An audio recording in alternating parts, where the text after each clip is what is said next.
Jesús. Amén. Quiero que busquen su Biblia en el libro de Lucas capítulo 24 y estaremos dando una palabra basada en el tema el poder de la resurrección de Cristo. Gloria a Dios.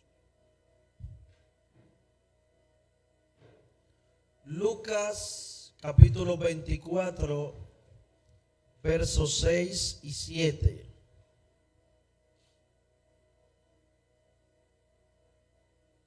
Gloria a Dios.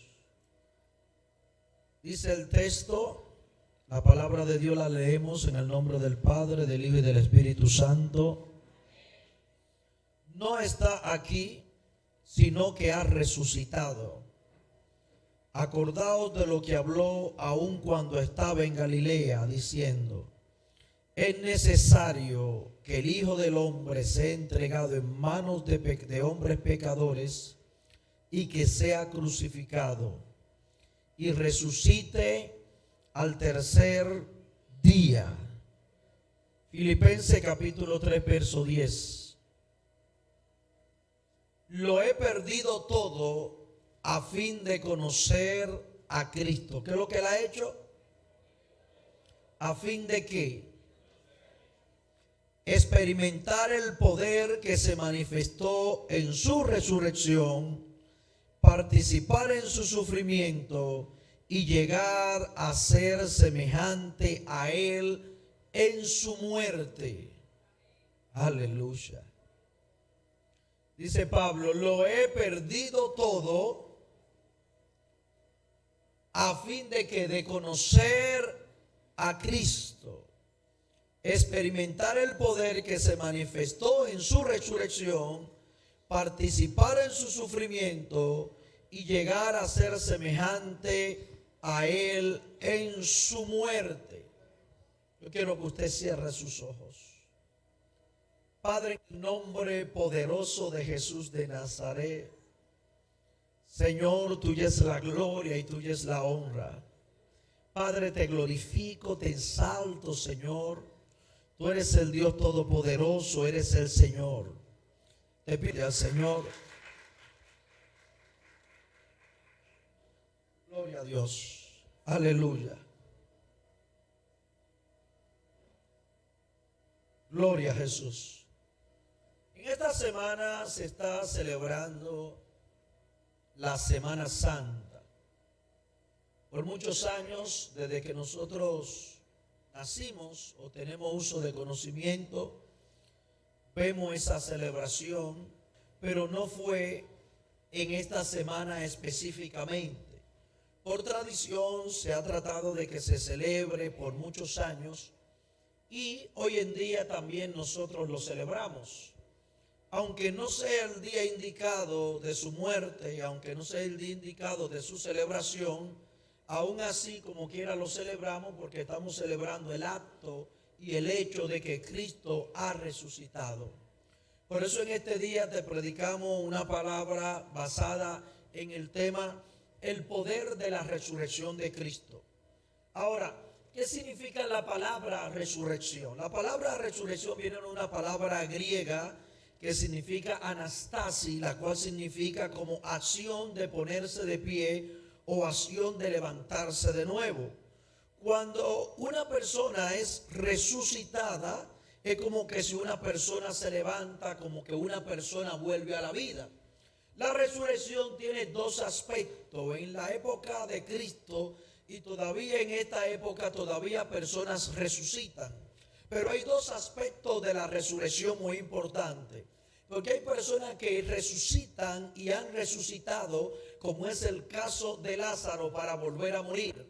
Pero hay otras personas que han resucitado, que es el único en la historia, como Cristo Jesús, que resucitó y no volvió a ver muerte. Por eso la resurrección de Cristo es tan diferente a cualquier resurrección. Usted ha encontrado muchos testimonios de personas que han muerto y han vuelto a la vida. Muchas personas lo dicen, yo morí una vez, yo fallecí una vez, pero al fin y al cabo vuelven y mueren. dentro de 50 años, 60, 70 años, por el motivo de que no tienen el poder que Cristo tenía. Por eso cuando Cristo resucita, esa resurrección tiene un poder que la hace diferente a cualquier resurrección del mundo o de un hombre en esta tierra. Por eso la resurrección de Cristo es tan diferente, porque cuando Cristo resucita, resucita con un cuerpo glorificado, resucita con una carne diferente, resucita con una unción diferente y trae consigo un propósito diferente. Si hay algo que diferencia bastante claro lo que es la resurrección de Cristo con la resurrección de Lázaro o con la resurrección de cualquier hombre en esta historia, es que esa resurrección de Cristo tiene un propósito divino que nosotros lo vamos a conocer en este día. Por eso cuando Cristo resucita, una manera de demostrar que Él resucitó, entonces Él empieza a hacer apariciones, pero apariciones con un cuerpo glorificado. Las apariciones de Cristo, después de haber resucitado, tienen al menos 12 apariciones. Y quisiera que estos textos ustedes por lo menos le tiren foto, porque son tan importantes para nuestra fe y para nuestra doctrina, que usted sepa que cuando Cristo resucitó, también había una prueba de su resurrección. Escuchen esto. Si hay algo que fue en tela de juicio de la resurrección de Cristo, es que Pilato o los fariseos de aquella época, cuando Cristo resucitó, dijeron que esa resurrección era falsa. Y lo estaban acusando como que el cuerpo se lo había robado. Escucha esto. Todavía hay una corriente rabínica judía que cree que Cristo no resucitó nunca, sino que fue que el cuerpo se lo robaron y lo escondieron. Pero también en la misma Biblia, en el libro de Deuteronomio, sí, cuando sucedía algo, una manera de poder certificar de que eso era verídico es que existieran testigos. Por lo menos se necesitaban 2 testigos, pero cuando Cristo resucita, no solamente hay 2 testigos, sino que hay 12 testigos. Dámele hacia atrás, por favor. En las 12 lugares donde Cristo resucitó, se cuenta que Él resucitó a María Magdalena. Nos encontramos en el libro de Marcos, capítulo 16, verso 9. También tuvo una resurrección a las otras mujeres que le acompañaban. Los encontramos en Mateo 28, 9. Se le apareció a Pedro. Se le apareció a los discípulos, se le apareció a los 10 apóstoles. Ojo, entendiendo que cuando se habla de los discípulos, no es lo mismo de los 10 apóstoles. Porque los 10 apóstoles específicamente a los 10 apóstoles. Y los discípulos es todas las personas que seguían a Jesús, la cual el grupo que le seguían no solamente eran 10, sino era una multitud. Miles de personas ya eran discípulos de Jesús en aquella época. Jesús luego se le aparece a los 11, después se le aparece a 5 discípulos pecando, que los encontramos en el libro de Juan. Y según Pablo en Primera de Corintios capítulo 15 verso 6, se le apareció a 500 de sus discípulos. También se le aparece a Jacobo, se le aparece de nuevo en el libro de los Hechos capítulo 1. Y por último se le aparece a Pablo, cuando Pablo era un perseguidor de la iglesia, que fue cuando Cristo le dice: Pablo, Pablo, ¿por qué me persigue?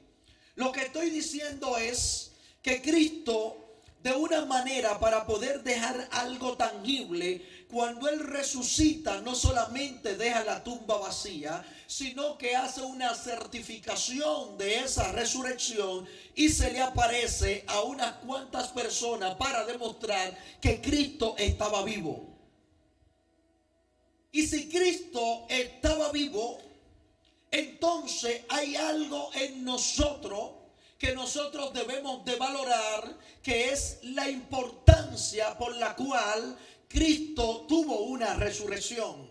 Y cuando leemos en el libro, cuando leemos en este texto, en Primera de Corintios capítulo 15 verso 14, dice: y si Cristo no resucitó, vana es entonces nuestra predicación, vana es nuestra fe, y somos hallados falsos testigos de Dios, porque hemos testificado de Dios que Él resucitó a Cristo, al cual no resucitó, si en verdad los muertos no resucitan.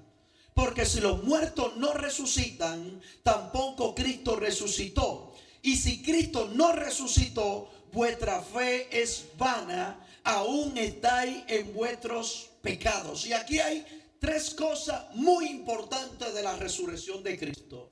Y es que cuando Cristo resucita, es tan importante en nuestras vidas y es tan importante en nuestra fe que el apóstol Pablo dice que si Cristo no resucitó, entonces vana es nuestra predicación. Lo que quiere decir es que lo que nosotros predicamos, lo que nosotros hablamos es en vano. Si no hay resurrección, no hay predicación. Pero al mismo tiempo dice en el texto que vana es nuestra fe. Lo que quiere decir que si hay un fundamento en nuestras vidas, es la resurrección para nosotros poder creer. Por eso yo creo que la certificación de que nosotros predicamos a un Cristo vivo y de poder, la certificación de que nosotros predicamos a un Cristo que es un Dios, es su resurrección. ¿Sabe por qué? Porque en la historia se han levantado muchos falsos cristos. En la época de Cristo, ustedes saben por qué a Cristo una de las razones no le creía mucho. Ustedes saben por qué estaban un poquito escépticas las personas. ¿Ustedes saben por qué? Porque Cristo no era el único que se había salido y se había hecho llamar el Cristo. En la época de Cristo, cada mes, cada cierto tiempo se levantaba alguien y decía: yo soy el Mesías. Yo soy el Mesías. ¿Y es que sucedía con ellos? Lo crucificaban o terminaban mintiendo o terminaban corriendo. Por eso cuando Cristo muere, la certificación de lo que Él hizo por nosotros se cumple en la resurrección. Por eso es que Pablo dice que si Cristo no resucitó, vana es nuestra predicación y vana es también nuestra fe. Porque estamos creyendo en un Cristo muerto, pero creemos en un Cristo vivo y de poder, la cual la tumba las dejó vacía. Creemos en un Cristo vivo y de poder, la cual lo demostró con hechos.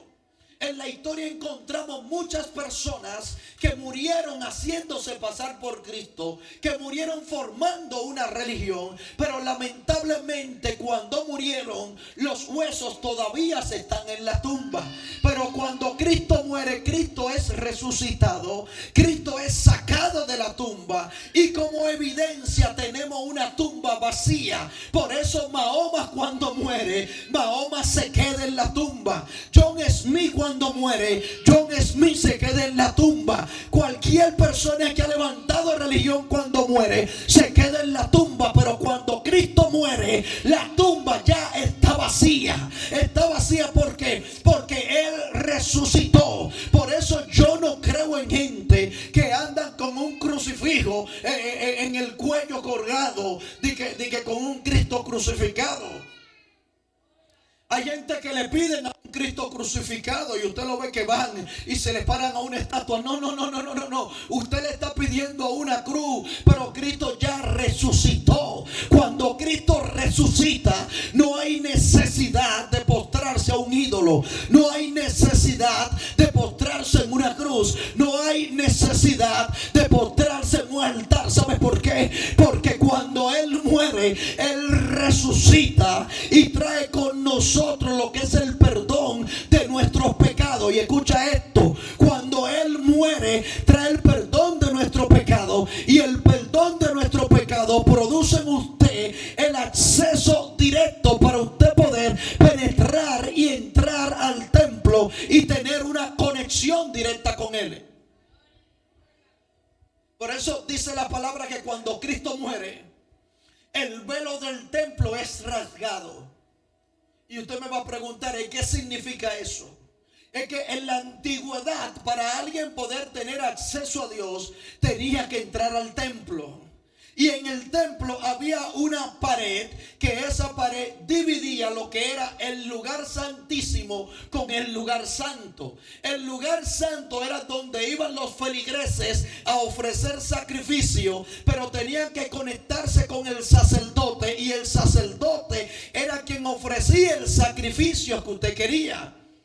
Por eso cuando usted llegaba al templo, ese paredón no le podía permitir a usted tener un acceso directo a la gracia o al poder y la manifestación de Dios. Cuando Cristo muere, el templo es rasgado, las paredes del templo son rasgadas, y todo lo que podía impedir que usted accesara al trono de la gracia es derribado. Por eso ahora, cuando Cristo perdona nuestro pecado, nos hace eficaz y como una ofrenda agradable a Él, para nosotros tener acceso a su gracia y tener acceso a su gloria.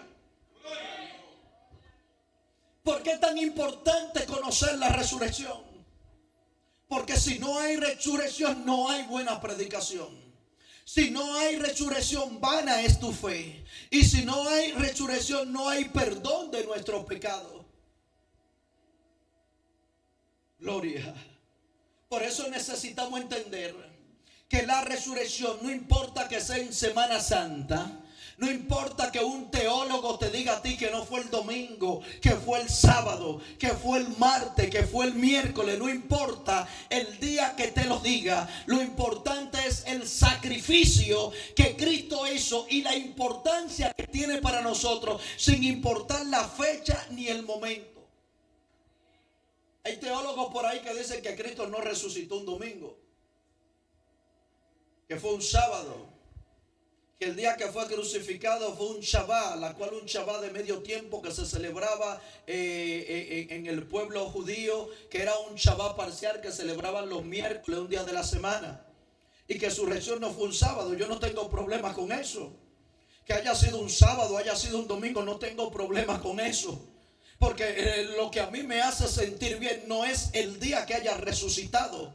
Lo que me hace sentir bien, sino lo que Él hizo en esa resurrección. Lo que esa resurrección produjo en mí. El poder que se manifestó en esa resurrección. Por eso yo no me importa tanto qué día fue, sino lo que me importa es que mis pecados son perdonados y que hoy yo tengo acceso al trono de la gracia. Que hoy yo puedo decir soy libre. Que hoy yo puedo decir tengo a alguien en quien creer. Que hoy yo puedo decir deposito mi fe en algo verdadero, en algo certificado, en algo que tiene evidencia. No importa si fue el sábado, si fue el domingo, si fue a las 3 de la tarde, si fue en la mañana. Lo importante es que cuando fueron a la tumba está vacía y hay un poder que se manifestó en nuestras vidas.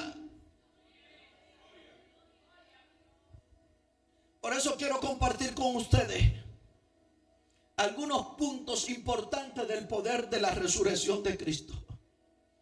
Primera de Corintios capítulo 15 verso 21 dice: porque por cuanto la muerte entró por un hombre, también por un hombre la resurrección de los muertos. Porque así como en Adán todos mueren, también en Cristo todos serán como vivificados. Y aquí tenemos un primer principio de poder en la muerte de Cristo. Un principio número 1. Y es que cuando Cristo resucita, la muerte es como vencida. El único que tenía autoridad o tuvo autoridad de vencer la muerte fue Cristo. La muerte no tuvo poder sobre él. La muerte no pudo retenerlo. El Seol, el Gehenna, el sepulcro no pudo retener a Cristo. ¿Sabe por qué? Porque en esa resurrección hay una evidencia de que hay alguien que es superior a la muerte. Hay alguien que es superior a la muerte, y ese superior se llama ¿quién? Se llama Cristo. Y usted va a decir, pero qué importancia tiene que Cristo haya vencido vencido a la muerte, es que la muerte no tiene poder sobre él. Pero si la muerte no tiene poder sobre él, dice el verso 22, que también en Cristo todos serán como vivificados. ¿Qué significa eso? Que si la muerte no tiene poder sobre Cristo, cuando somos perdonados por sus pecados y nos conectamos con él, también nosotros somos como vivificados. En nosotros hay vida de parte de Cristo. Lo que quiere decir es que si la muerte no tiene poder sobre Cristo, cuando nos conectamos con él, ya la muerte no tiene poder sobre nosotros. Por eso dice el verso 55, dice Pablo: ¿dónde está, oh muerte, tu aguijón? Porque ya la muerte es vencida. Lo que significa en esta hora que usted no muere cuando el diablo quiera. Usted no muere cuando las circunstancias quieran, ni cuando la muerte quiera. ¿Sabe por qué? Porque usted está conectado con Cristo Jesús, y en Cristo usted tiene vida, y vida en abundancia. Aleluya. Aleluya. Cristo tiene poder, tiene la autoridad para producir vida. Por eso yo me conecto con él. Cristo tiene poder para cambiar las circunstancias. Habrá alguien que se atreva a tocarle a alguien que está a su lado y decirle: tú no vas a morir cuando el enemigo quiera. Tú no vas a morir cuando los médicos lo digan, sino cuando Cristo lo haya determinado, cuando se haya cumplido un propósito en tu vida. Aleluya. La muerte no tiene poder sobre ti. Por eso es que Pablo dice: ¿dónde está, oh muerte, tu aguijón? ¿Dónde, oh sepulcro, tu victoria? Ya que el aguijón de la muerte es el pecado, y el poder de pecado la ley. Si la muerte no tiene poder sobre ti, entonces tampoco el pecado tiene poder sobre ti. ¿Y qué significa eso? Que ya el pecado no me va a controlar a mí para pecar. Ya yo no me voy a dejar dominar de lo que el pecado quiera. No me voy a dejar dominar de lo que el enemigo quiera. ¿Sabe por qué? Porque ya la muerte fue vencida, y el aguijón de la muerte, que el pecado, también fue vencido delante de Cristo Jesús. Por eso es que Pablo dice en Romanos capítulo 6, versos 5 al 6, dice: en efecto, que si estamos unidos con él en su muerte, diga conmigo, en su muerte, sin duda también estaremos unidos con él. ¿Dónde? En su resurrección. Sabemos que nuestra vieja naturaleza fue crucificada con él para que nuestro cuerpo pecaminoso perdiera su poder. De modo, diga conmigo, de modo, diga conmigo, de modo que ya no siguiéramos siendo esclavos de ¿qué? Del pecado. Ay. Ya el pecado no me esclaviza a mí. Por eso cuando Cristo resucita, es una certificación de que si él murió en la cruz del Calvario, el pecado murió con él. Y cuando él resucita, la vida resucita en mí. Por eso Cristo resucita al tercer día, como señal de que usted y yo también resucitamos juntamente con él. Dice la palabra de Dios que nosotros andábamos muertos ¿en qué? En nuestros delitos y pecados. Andábamos, me gusta la palabra andábamos, en pasado, porque eso quedó atrás. Pero con un Cristo vivo y de poder, que resucitó, que resucita, ya el pecado no es mi muerte, el delito no es mi muerte, porque ahora tengo vida en Cristo Jesús. Aleluya. Número 2, en la resurrección de Cristo se complementa el sacrificio y la perfección de la salvación. Se complementa en que el sacrificio perfecto de la salvación. Por eso primera de Pedro capítulo 3 verso 21 dice: la cual simboliza el bautismo, que ahora lo salva también a ustedes. El bautismo no consiste en limpieza del cuerpo, sino en el compromiso de tener una buena conciencia delante de Dios. Y quiero detenerme un poquito aquí, aunque me salga del tema. Me voy a salir un poquito del tema. ¿Por qué motivo la iglesia le exige al creyente que se bautice? Porque cuando usted se bautiza, hay una limpieza, hay un compromiso de limpieza de una buena conciencia delante de Dios. Por eso os decía que cuando alguien rehúsa ser bautizado, es alguien que todavía no quiere tener una buena conciencia delante de Dios. Aunque cante, aunque predique, aunque vaya a la iglesia, está viviendo una vida de apariencia. Porque si hay algo que Cristo demanda es que nosotros nos convirtamos, pero que nos bauticemos como una demostración de una limpieza, de una buena conciencia interna de nosotros delante de Dios, que Cristo pueda certificar nuestra decisión. Y escuche esto, hermana Ana. La gente dice, no, porque cuando yo me voy a bautizar, yo tengo que dejar tal cosa. No. El bautismo no es eso. El bautismo no es que usted tanto se preocupe por dejar. El bautismo es que usted se preocupe tanto por amar a Dios y seguir a Dios y dejar que Dios sea quien limpie lo que tiene que limpiar en usted. Son diferentes. Mientras yo me preocupaba dejar el pecado, mientras yo me preocupaba apartarme de la cosa del mundo, mientras yo peleaba y luchaba por apartarme de las cosas que a Dios no le agrada, muchas veces yo estaba siendo fracasado y estaba pasando mucho trabajo, porque por más que lo intentaba no podía.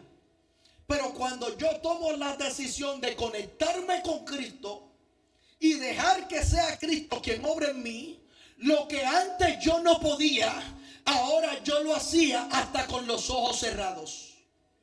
Lo que para mí era difícil, cuando estoy en Cristo dejando que Él actúe en mí, entonces me doy cuenta que no es con mi fuerza, sino con la fuerza de Él. Pero entramos de nuevo al texto, porque el texto dice, sino en el compromiso de tener una buena conciencia delante de Dios. Y dice, esta salvación es posible por la resurrección de Cristo. Lo que está diciendo, la buena conciencia que usted puede tener en Dios solamente es posible por la resurrección de Cristo.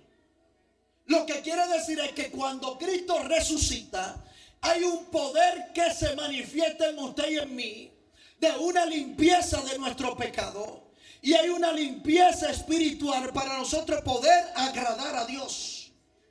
El poder que actúa en nosotros, entonces, esa fe que se produce, entonces produce en nosotros salvación. Y compartía con la clase de consolidación en una ocasión que la palabra salvación no es lo que nosotros los pentecostales estamos acostumbrados a escuchar. Porque nosotros siempre entendemos que somos salvos porque nos vamos para el cielo. Bueno, somos salvos porque voy a vivir con Cristo en el cielo, que cuando yo me muera, incluso hay personas que hasta compraron su boleto, que hasta prepararon todo de lo que van a disfrutar con Cristo cuando mueran. Pero la palabra salvación en el griego viene de un concepto llamado sozo, la cual significa liberación, sanidad, prosperidad, multiplicación. La palabra salvación es un paquete completo que Dios le entrega al hombre, la cual el hombre va a ser satisfecho en todo su esplendor de la palabra. La palabra salvación va acompañada de una llenura espiritual, la cual el hombre no solamente será salvo cuando esté en el cielo, sino que también será salvo de salud. Recibirá libertad y será sea redimido de toda opresión del enemigo. Por eso cuando usted dice que usted es salvo, crea que no solamente es en el cielo, sino que en esta tierra. Que en esta tierra hay bendición que le acompañan con esa salvación. Que en esa salvación hay autoridad. Que en esa salvación hay poder de Cristo manifestado. Que en esa salvación la gloria de Dios está con usted. Que en esa salvación hay una protección. Que en esa salvación hay una gloria manifestada. Que en esa salvación ya usted no es cualquier cosa, sino que usted ha sido cambiado de muerte a vida. Tocarle a alguien, dile: tú eres salvo verdaderamente. Yo he visto iglesias donde han preguntado y le han dicho: hermano, ¿quiénes son salvos de los que están aquí?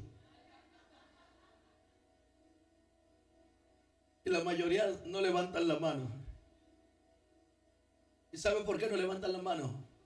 Porque no han entendido el significado del sacrificio que Cristo hizo en la resurrección, de lo que ya Dios hizo por usted, no de lo que Dios va a hacer. Por eso lo que usted está viviendo ahora es un comienzo de lo que ya Dios determinó en su vida. Por eso yo soy de lo que creo que conmigo no es que Dios me va a entregar, sino que ya Él me entregó. Por eso yo creo que no es que Dios va a hacer conmigo, sino que ya Él comenzó a hacer. Ya Dios puso algo en mí que Él ha determinado. Yo soy de lo que creo que cuando yo soy salvo, Dios ya ha depositado en mí el gen de la multiplicación de su gracia. Por eso predico su palabra con denuedo. Por eso le sigo creyendo. Y aunque tenga momentos que no pueda ver lo que Él ha prometido, aún así sigo creyendo. ¿Sabe por qué? Porque ya Él dijo que yo soy salvo. En el libro de Romanos dice que nosotros fuimos justificados. Y en el texto que leímos anteriormente dice que nosotros fuimos vivificados juntamente con su resurrección. Por eso tócale a alguien y dile: yo soy salvo. Yo soy salvo. Porque en la resurrección se cumple el sacrificio perfecto de la salvación. Número 3. Número 3. En la resurrección es una luz al pueblo de Israel y al mundo. Por eso dice el texto en Hechos capítulo 26, verso 22, dice: pero Dios me ha ayudado hasta hoy y así me mantengo firme. Está hablando Pablo, testificando a grandes y pequeños. ¿Qué hacía Pablo? ¿A quién? A grandes y pequeños. Pablo no cogía corte. Dije que un niño, sea un niño, le hablo de Cristo. Sea una mujer, le hablo de Cristo. Sea un hombre, un adulto, le hablo de Cristo. Sea un partido, también le hablo de Cristo. Pablo no cogía corte a todo el mundo. Pablo le hablaba de Cristo. Entonces dice: testificando a grandes y pequeños, dice: no he dicho sino lo que los profetas y Moisés ya dijeron que sucedería. Que Cristo padecería y que siendo el primero en resucitar, proclamaría la luz a su propio pueblo y a los gentiles. La resurrección de Cristo es una luz en medio de la oscuridad. La resurrección de Cristo es una luz en medio de donde hay escasez. La resurrección de Cristo es una luz en medio donde alguien creía que no se podía ver nada. Por eso Él dice: tanto al pueblo mío, al pueblo de Israel, como a los gentiles. Lo que quiere decir es que esa luz que aconteció hace 2000 años, cuando salió de esa tumba, esa luz también se refleja en nosotros. Por eso es que dice su palabra que nosotros somos luz en medio de la oscuridad. Y le dice al pueblo: no se pone una luz debajo de un almud, sino donde en un lugar alto para que pueda alumbrar. Por eso cuando Cristo resucita, Él es la luz del mundo, lo alumbra a ustedes, pero también para que ustedes puedan alumbrar a otros. Lo que quiere decir es que cuando yo recibo la luz de Cristo se proyecta en mí y yo puedo ser luz en otro, pero soy luz en otro no por mi capacidad, no por lo que tengo, sino porque Cristo me está alumbrando.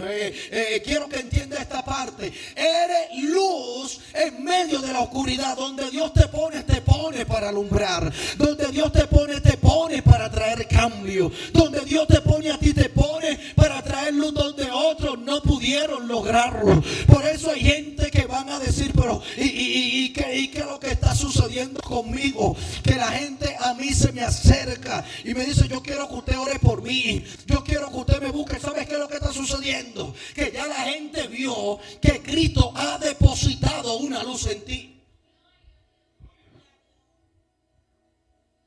La resurrección nos alumbra para que nosotros podamos alumbrar a otros. La resurrección nos alumbra para que nosotros podamos decirle a otros de lo que Cristo hizo. Por eso me impacta Pablo, que él dice, yo no me canso de testificar a grandes y a pequeños, porque cuando usted luz, usted no se cansa de hablar de lo que Dios ha puesto en usted. Cuando usted luz, en medio donde Dios lo pone a usted, Dios lo pone con propósito. Por eso a veces a usted lo cambian de posición en el trabajo.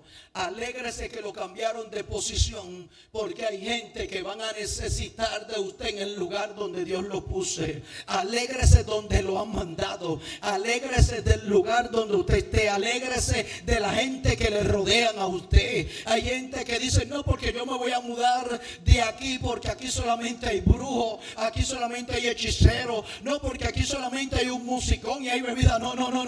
Dios no quiere que tú te mudes. Dios lo que quiere es que tú aprendas a hacer luz en medio de ello.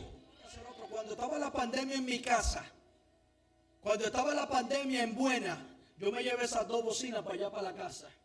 Yo preparé mi altar, saqué la bocina para el patio, para el frente de la casa, y nosotros dábamos nuestro culto en vivo y poder. Y todos los vecinitos desde el frente con un caldero, cuando yo decía gloria a Dios, ¿cuántos dicen gloria a Dios? Clac, clac, clac, clac, clac, clac, clac, clac, clac, clac, clac, clac. Y cuando yo decía esto, incluso yo llegué hasta darle parte, oportunidad a vecinos de otra casa, y le llevaba el micrófono inalámbrico, venga, para que usted cante una canción también. Ahora, la idea es que para tú aprender a hacer luz, tendrás que aprender a soportar las tinieblas. Tendrás que aprender a vivir en medio de las tinieblas para poder ser luz. Y el problema de nosotros es que nosotros lo primero que queremos hacer es salir corriendo, soltar la toalla. Y Dios nos dice en este día, si Él resucitó, lo hizo para alumbrar el mundo. Y la lumbrera del mundo somos nosotros. Nosotros reflejamos la luz de Él. Por eso cuando Él resucita, Él deposita en nosotros un ADN de lumbrera para que muchas personas que están en oscuridad puedan entender que hay un Cristo vivo y de poder que ha resucitado. Número 4. Esta termino. La resurrección de Dios produce una esperanza viva. Por eso dice en 1 de Pedro capítulo 1 verso 3, dice, alabado sea Dios, Padre de nuestro Señor Jesucristo, por su gran misericordia nos ha hecho nacer como de nuevo. ¿Mediante qué? La resurrección de Jesucristo. ¿Para qué? Para que tengamos esperanza viva. La resurrección de Cristo trae un nuevo nacimiento en nuestras vidas. Pero ese nuevo nacimiento no es para que usted esté sentado en una esquina, apático, sufriendo, recibiéndole todos los palos al diablo, sino para que usted tenga una esperanza viva. Para que usted tenga una esperanza esperanza viva. Y la definición de esperanza, ¿sabe lo que significa? Una expectativa segura. Lo que está diciendo es que cuando Cristo resucita, usted nace de nuevo, pero en usted se crea nuevas expectativas. Usted se crea nueva convicción. Usted crea nueva forma de ver las cosas. Porque ya no depende de sus circunstancias ni de lo que lo rodee, sino de la expectativa que usted tiene en Cristo Jesús. Por eso dice que es una esperanza firme, segura, con respecto a las cosas claras que son desconocidas. Por eso dice el libro de Hebreos, que cuando habla de la fe, ¿qué fue la fe? La certeza de lo que se espera y la convicción de lo que no se ve. Esa esperanza viva se convierte en una fe que lo hace a usted estar convencido de lo que usted no está mirando. Lo hace a usted estar seguro de lo que usted no está tocando. Lo hace a usted estar seguro de lo que usted está esperando. Por eso la resurrección no es cualquier cosa. La resurrección no es solamente para usted caminar a un sacrificio o ir a una iglesia o andar con un crucifijo. No. La resurrección es que hay una esperanza viva y de poder sobre usted. Por eso quiero compartir algunas de las esperanzas. Es una recopilación. Y lo hice con la Biblia, porque no quería hacerlo de lo que a mí me llegara a la mente. No dije, voy a sacar una cuanta esperanza en la vida del creyente, pero con la Biblia, para que la gente lo estudie. Salmo 28:7 dice que los justos que confían o ponen su esperanza en Dios serán como. Hay una esperanza de ¿qué? De la ayuda de Dios en su vida. Dice Isaías 49 verso 23, dice, y no serán como confundidos, avergonzado o decepcionado. Hay una esperanza en usted, ¿sabe qué?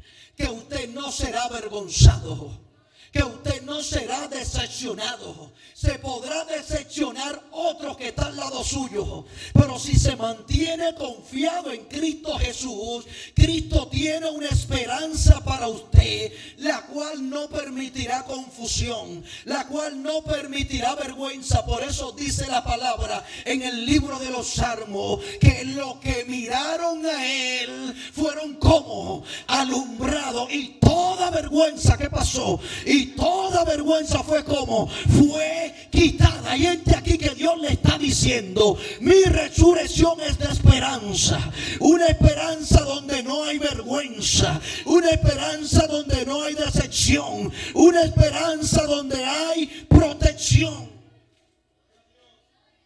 Por eso dice Jeremías capítulo 29 verso 11, dice, los justos que tienen esta confianza, esperanza en Dios, tienen una frecuente confianza de ¿qué? En la protección de la ayuda de Dios. Dios pone protección en aquello para la cual fue su resurrección. Por eso no te mueres. Decía ahorita, no te mueres cuando el diablo quiere. No te enfermas cuando el enemigo quiere. No te caes cuando el enemigo quiere. ¿Sabe por qué? Porque hay una protección especial sobre ti. Por eso el Salmo 46 verso 2 dice, y están libres de ¿qué? De todo temor. Esa esperanza liberta de ¿qué? Del temor, de la ansiedad, del miedo. Por eso no te afanes, no te va a destruir, no te va a caer, no te va a devolver. Por más difícil que sean las cosas, habrá un momento donde tendrás que decir, Cristo está conmigo. Habrá un momento donde tú tendrás que decir, Cristo me ha libertado, Cristo me ha sanado, Cristo me ha librado. Aleluya. Aleluya. Por eso es que dice que Él destruirá la muerte para siempre. Y el Señor Dios, dice Isaías 25, y el Señor Dios enjugará ¿qué? Todas las lágrimas de ¿qué? De nuestros rotos. Quitará todo el apremio, porque el Señor lo ha hablado y lo ha dicho que es así. Por eso Dios te dice en este día, tus lágrimas serán secadas. Tu dolor que tú pases en esta tierra en un momento dado será libertado. Algún día tendrá que testificar de la grandeza de Dios. Por eso dice la Biblia que lo que sembraron con lágrimas que van a hacer, van a cegar. Hay una esperanza. Quiero que te pongas sobre tus pies. Y esa esperanza es que por más difícil que tú estés pasando en esta tierra, la resurrección te certifica que tus lágrimas serán enjuagadas. Por eso dice Filipenses capítulo 1 verso 20, dice que los que esperan en Cristo verán a Cristo ensartado en la vida y en la muerte. En la vida verá a Cristo ensartado, porque Cristo, Él resucitó. La tumba está vacía. Y esa resurrección es para que tú entiendas que las cosas no se pondrán más difíciles de lo que tú estimas. Que por más difícil que esté la circunstancia y por más difícil que esté la enfermedad, hay un poder de resurrección para ti. Hay un poder de resurrección para tu casa y para tus hijos. Y ese poder trae una esperanza. Ese poder trae una esperanza viva. Y aunque muchas veces no lo sienta, porque yo sé que lo más difícil para nosotros es sentirlo. Yo glorifico y admiro a esos hermanos que siempre están prendidos. Yo lo glorifico, Tina. A los hermanos Chipita le digo yo, que siempre están y siempre están sintiendo. Yo lo admiro. Porque hay momentos en los cuales en tu vida no hay sentimiento. No hay sentir. A veces estamos como Jesús le dijo a los discípulos, un poquito me veréis y otro poquito no me veréis. Que tenemos todo nublado. La noche está oscura. No hay salida por ningún lado. Todas las puertas están cerradas. Y cuando me siento a orar, se me nublan los pensamientos. Empiezo a pensar en todas las cosas y duro 15 minutos orando y no siento nada. Media hora orando y no siento nada. Una hora orando y no siento nada. Pero Señor, quiero que haga algo. Pero Dios te dice, esto no es cuestión de sentimiento. Es que hay una esperanza viva de su resurrección. Su resurrección es la certificación de que ya Cristo lo va a hacer. De que te mantenga tranquilo, confiado, porque Él resucitó de los muertos. A quien tú le crees a un Cristo vivo y de poder. No es a su muerto, es un Cristo vivo y de poder. Que Él dice, yo voy a hacer algo grande contigo. Voy a hacer algo grande. Quiero que levantes tus manos. Quiero que lo creas. Porque Dios te dice, no será confundido, no será avergonzado, no será decepcionado, dice el libro de Isaías. El Salmo 28, los que confían en Jehová serán ayudados, será ayudado. Porque el pastor lo dice, no porque el pastor lo dice, no, sino porque Él lo dijo. Él fue quien te llamó. No fuiste tú que quisiste ir donde está Él. Fue Él quien tomó la decisión. Fue Él quien dijo, yo voy a dar mi sacrificio por ti. Me voy a entregar por ti. Aleluya. Cierra tus ojos.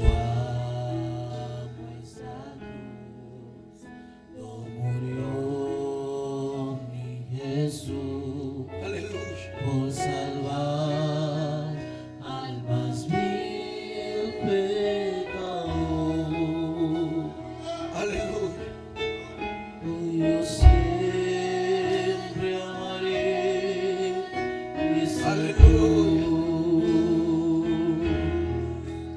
Aleluya.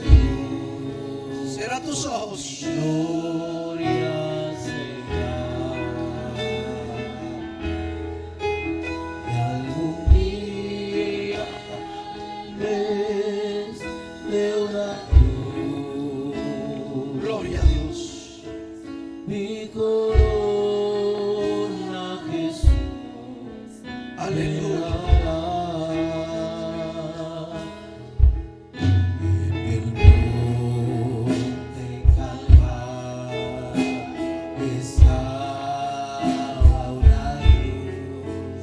Gloria.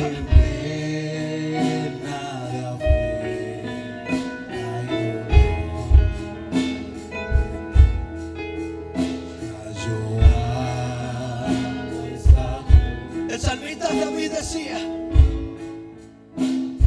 ¿por qué te abate, alma mía? ¿Por qué te turba dentro de mí? Espera en Dios, porque aún he de alabarte, salvación mía y Dios mío. ¿Por qué te turba? ¿Por qué te abate? ¿Por qué?